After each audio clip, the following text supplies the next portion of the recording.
काय लपवतेस तू?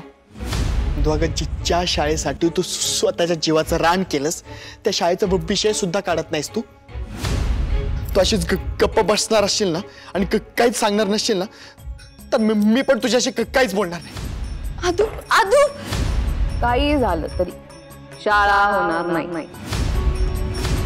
या शाळेपायी व्यंकटबावजींनी माझा अपमान केला ना आता तर नाहीच नाही. इंदू काय लपवतेस तू? अगं ज्या शाळेसाठी तू स्वतःच्या जीवाचं रान केलंस त्या शाळेचा विषय सुद्धा काढत नाहीस तू. तू अशीच गप्प बसणार असशील ना आणि काहीच सांगणार नसशील ना तर मी पण तुझ्याशी काहीच बोलणार नाही. आदू आदू काही झालं तरी शाळा होणार नाही. या शाळेपायी व्यंकट होता ना एंटरटेनिंग. अशाच मराठी अपडेट्ससाठी आमचं चॅनल टेलीचक्कर रिजनलला नक्की सबस्क्राईब करा.